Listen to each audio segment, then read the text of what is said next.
The Nexus Station cantina was packed tonight. Smoke from a dozen different worlds mixed in the air, creating strange colors that danced under the dim lights. At the biggest table in the back corner sat the most important aliens in this part of the galaxy. Princess Velterra wore robes that seemed to be made of actual starlight, while Prince Karatha's metal armor clinked softly every time he moved. Their followers crowded around smaller tables nearby, all of them drinking the most expensive liquor the station had to offer. The noise was incredible. Alien languages mixed together as deals were made and broken over glasses of liquid that glowed different colors. Some conversations were about trade routes. Others were about weapons. A few were about which planets might be worth taking over next. Everyone spoke in hushed tones, but the room still buzzed with the sound of power being traded back and forth. Behind the long wooden bar stood a human woman who looked completely out of place. Her name was Kate, and she had been working here for almost 6 months now. She was probably in her 40s, with brown hair that was starting to turn gray and green eyes that never seemed to miss anything. Her clothes were simple and practical, nothing like the fancy outfits the aliens wore. She moved around the bar like she had been doing this job her whole life, never spilling a drop or missing an order. Prince Koroth slammed his empty glass down on the table harder than necessary. The sound made several nearby aliens look over, but Kate just picked up a bottle of the expensive Andromedan whiskey without being asked. She had learned his drinking habits weeks ago. More of that stuff, he growled at her, not even bothering to look in her direction. His voice carried the kind of tone people use when they are talking to something they consider beneath them. Kate walked over to his table, poured the drink, and set it down gently. She did not say a word. Princess Velterra watched Kate walk away, and then leaned closer to her friends. She started speaking in her own language, which sounded like wind chimes mixed with breaking glass. The words were beautiful, but the meaning was ugly. "Look at that thing," she said, making sure to use a word for an object rather than a person. Another primitive creature, pretending to be civilized.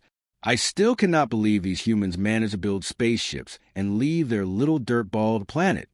General Thex, who had fought against humans in 3 different wars, raised his glass and laughed. "They are like the cleaning crews on our ships, good for mopping floors and emptying trash, but not much else. The galaxy would be better off if they just stuck to serving drinks and staying out of the way." Kate continued working as if she could not hear them. She wiped down the bar, organized bottles, and mixed drinks for other customers.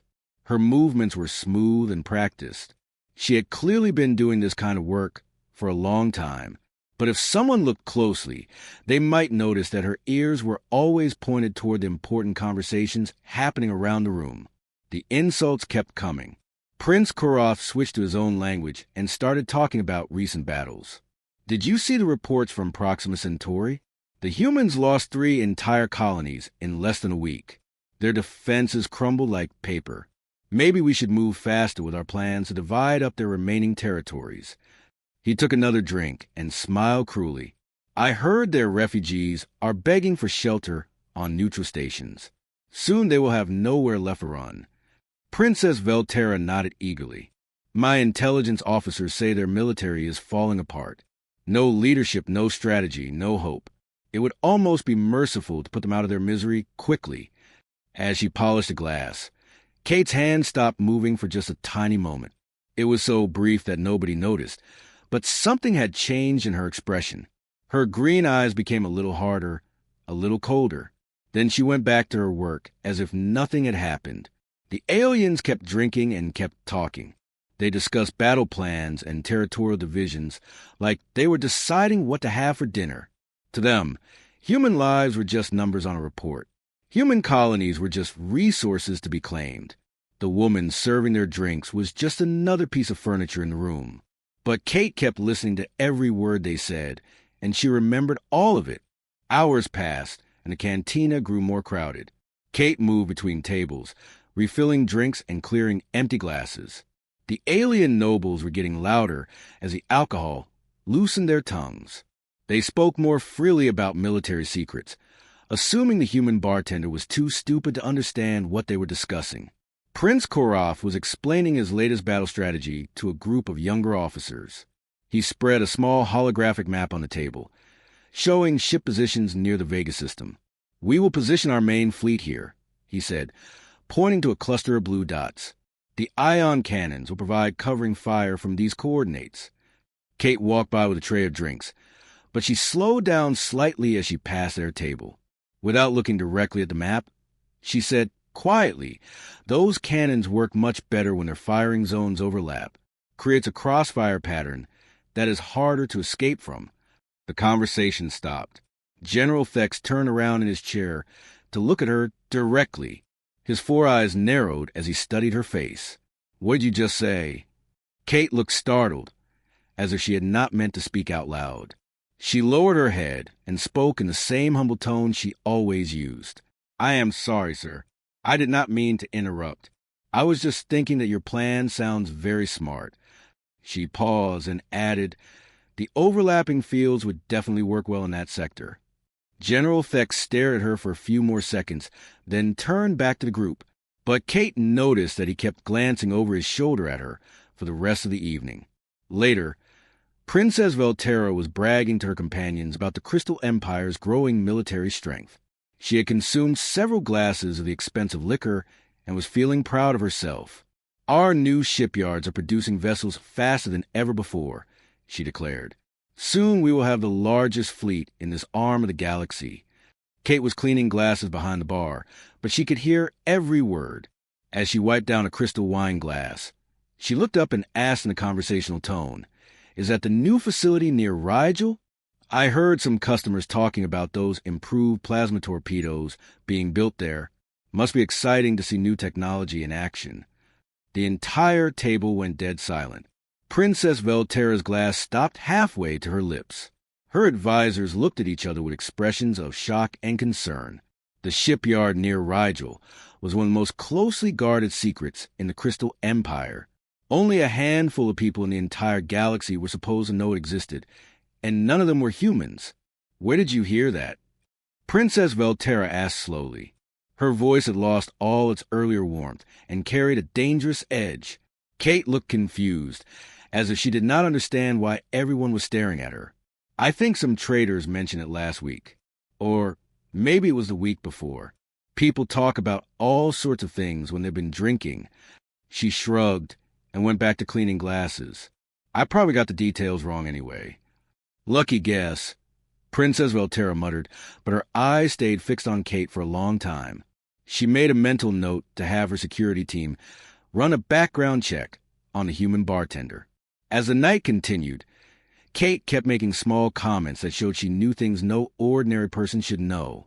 When alien officers discussed troop movements, she casually mentioned which transport routes were fastest. When they talked about supply shortages, she suggested alternative sources for rare materials. When they debated weapon effectiveness, she offered insights that came from actual combat experience. Each time, she delivered these comments in the same humble, almost accidental way. She always acted surprised when people noticed what she had said.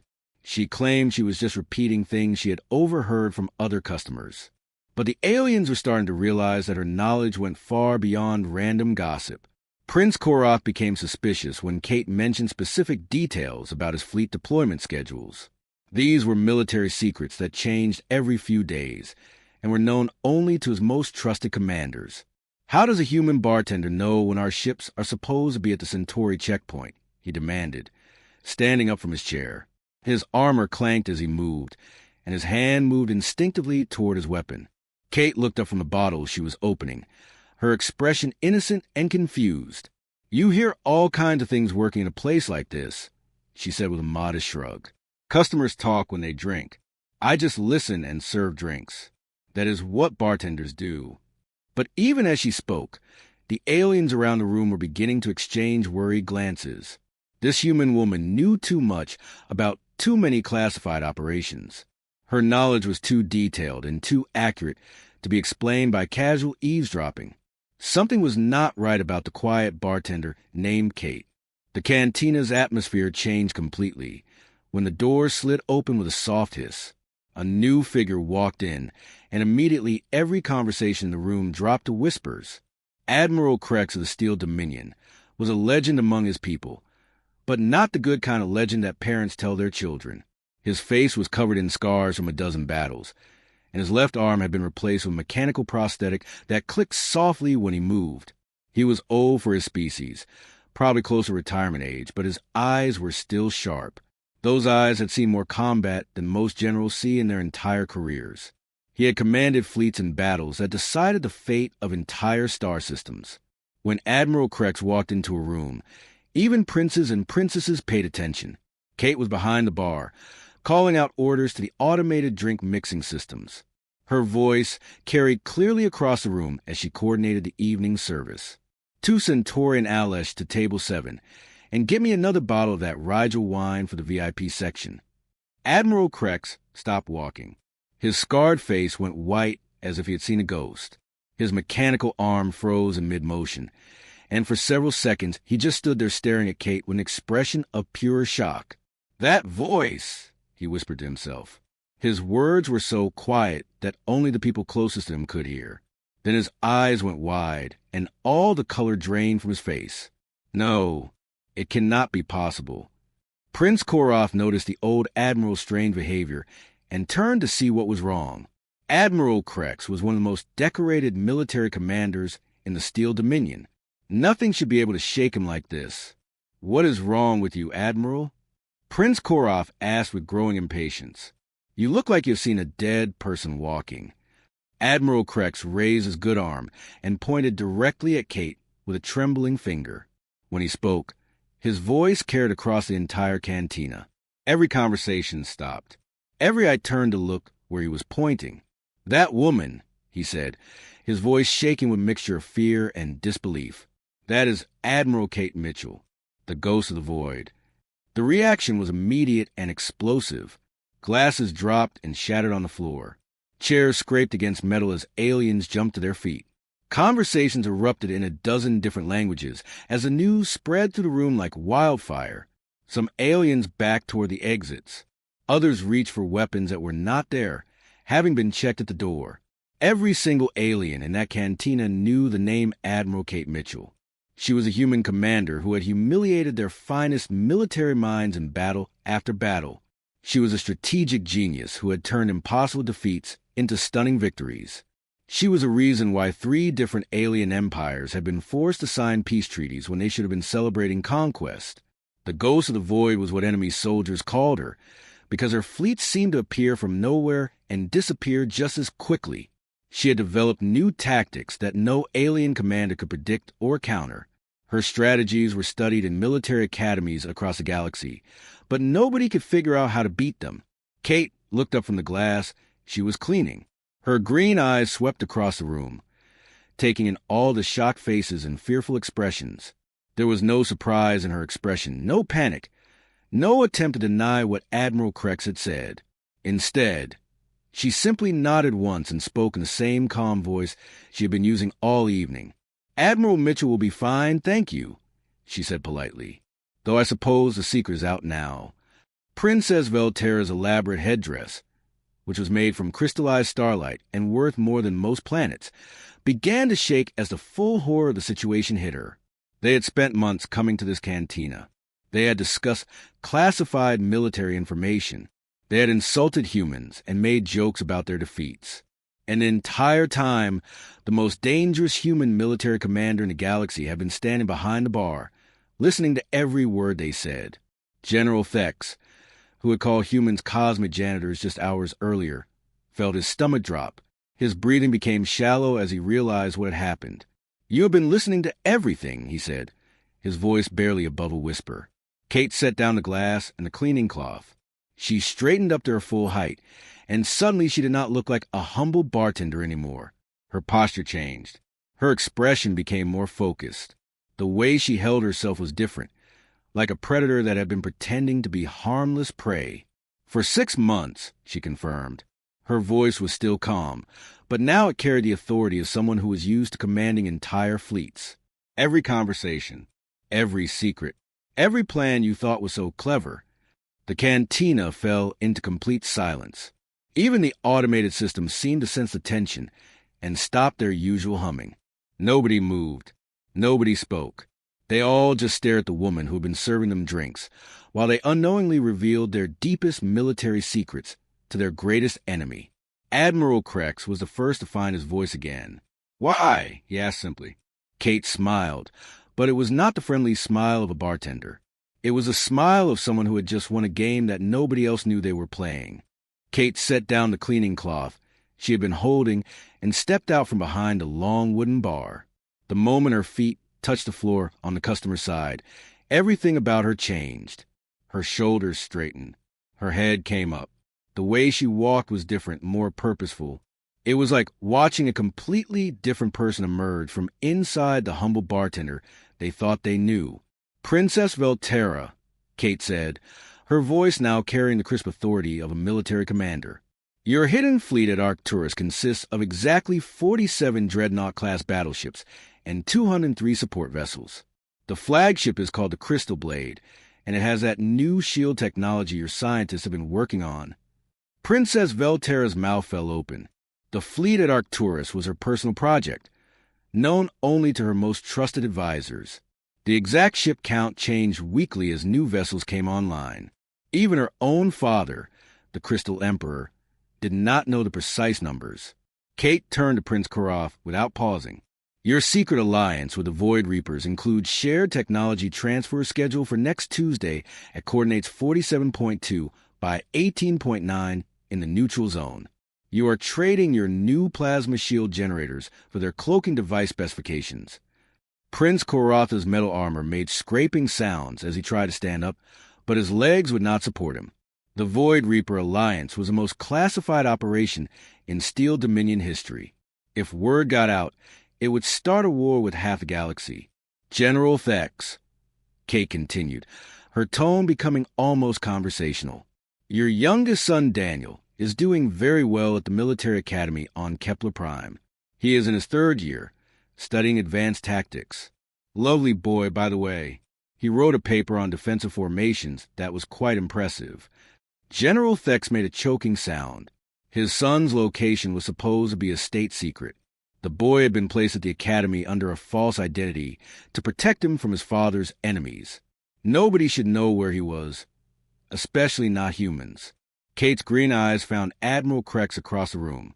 "And Admiral, your flagship Vengeance still has that reactor instability problem we discussed during our last encounter at the Battle of Wolf 359. The containment field fluctuates every 47 minutes. Your engineers have been trying to fix it for months, but they keep missing the real cause."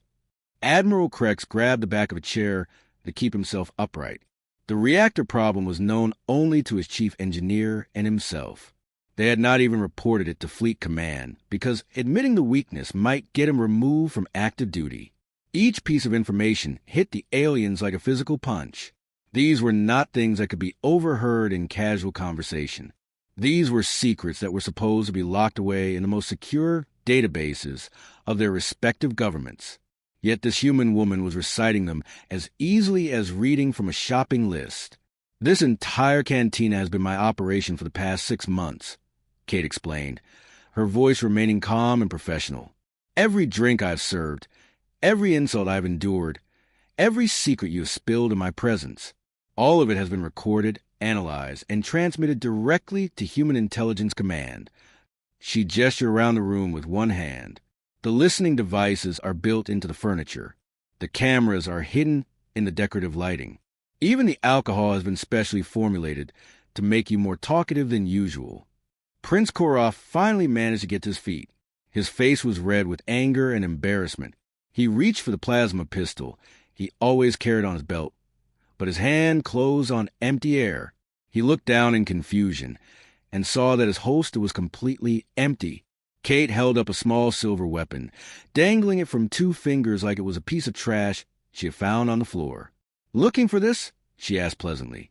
She opened her other hand to reveal a collection of similar weapons. Everyone's sidearms were removed while you were distracted by the conversation. Professional work. Really, you did not even notice. The aliens in the room began looking around nervously, patting their clothes and checking their own weapons. One by one, they realized that all of their guns, knives, and energy weapons were gone. How is that possible? Princess Velterra demanded. Our bodyguards would never allow strangers to get close enough. Kate smiled that same predatory smile that was becoming more unsettling each time they saw it. Your bodyguards have been gradually replaced over the past 3 weeks. Every time one of them went off duty, one of my people took their place. The replacements were so good that even you did not notice the difference. She pointed to various figures stationed around the cantina. People who had been standing guard, serving tables, or sitting at nearby tables as customers. Excellent human operatives, every single one of them. Former special forces, intelligence agents, and military police. They have been watching you, listening to you, and keeping you safe from any real threats while you unknowingly handed over your military secrets to the enemy. The magnitude of what had happened was finally sinking in. They had not just been tricked by one clever human. They had been the targets of a massive, coordinated intelligence operation that had been running for months. Every aspect of their security had been compromised. Every conversation had been monitored. Every secret had been stolen. And they had never suspected a thing. The silence in the cantina was broken by a sound that made everyone's blood run cold. Warning sirens began blaring throughout Nexus Station, their piercing wail echoing through the metal corridors. Red emergency lights started flashing, bathing everything in an eerie crimson glow that made the aliens' faces look even more terrified than they already were. Kate walked calmly across the room toward the large viewing window that looked out into space. Her footsteps were the only sound besides the alarms. Every alien in the cantina watched her move with the grace of someone who was completely in control of the situation. She reached the window and turned back to face the room. "You might want to take a look at this," she said in the same conversational tone she had used when serving drinks. One by one, the aliens forced themselves to turn toward the window. What they saw made several of them gasp out loud. Where empty black space had been just minutes before, a massive fleet of human warships now filled their view. Dozens of battleships hung in perfect formation around the station. Sleek destroyers moved in coordinated patterns between larger vessels. Enormous aircraft carriers bristled with fighter squadrons that were already launching and forming up for potential combat. The fleet had appeared without warning, materializing from what must have been advanced stealth technology. The ships were positioned with military precision, creating an inescapable net around Nexus Station. Every angle was covered. Every escape route was blocked. The firepower on display was overwhelming. "The beauty of human technology," Kate said, admiring the view like she was looking at a sunset, "is that we have always been good at making impossible things look easy and routine." Princess Velterra stared at the fleet with wide eyes. "How long have they been there?" she whispered. "The entire evening," Kate replied cheerfully. "They have been watching and waiting while you enjoyed your drinks and shared your secrets. Human stealth systems have improved quite a bit since your last intelligence reports." She walked back toward the bar with the same unhurried pace. The alarms were still wailing, but Kate seemed completely unbothered by the noise. She picked up a clean glass and began polishing it with a fresh towel, as if massive military operations were just another part of her daily routine. "Now then," she said, raising her voice slightly to be heard over sirens.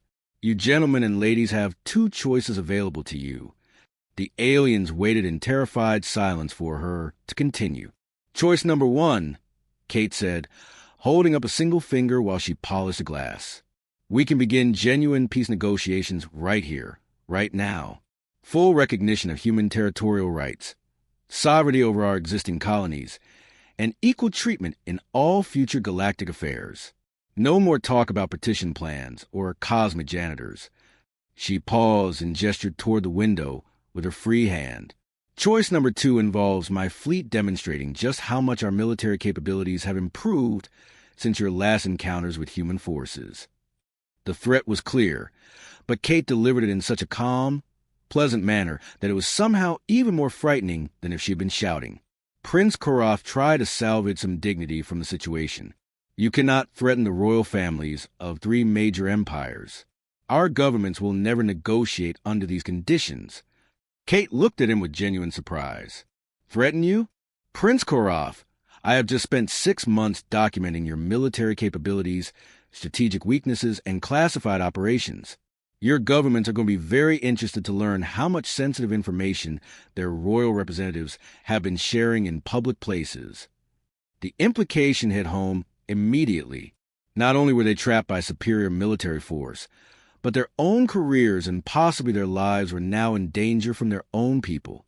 Princess Velterra was the first to understand that they had no real choice.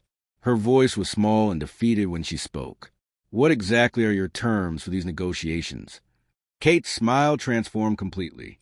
Gone was any pretense of humble servitude. This was the confident expression of someone who had just executed the perfect strategic victory. She looked like a chess master who had been planning her moves for months while her opponent stumbled around the board. Now that, Your Highness, is exactly the right question to ask, she said with genuine warmth. And I think we can work out the details over some properly made cocktails. I have been told that I mix an excellent martini. She moved behind the bar and began setting out glasses with practiced efficiency. After all, the best negotiations happen when everyone is comfortable and relaxed. Outside the window, the human fleet maintained its perfect formation, waiting patiently for orders. Inside the cantina, alien royalty who had entered as predators planning to divide up human territory now found themselves completely outmaneuvered by the species they had dismissed as primitive servants. Admiral Kate Mitchell had once again proven that humanity's greatest strength was not their technology or their numbers. It was their ability to turn any apparent weakness into a devastating advantage. The most important diplomatic talks in galactic history were about to begin, and they would be conducted over drinks served by the woman who had orchestrated the entire operation. The ghost of the void had struck again, and this time her victory was complete.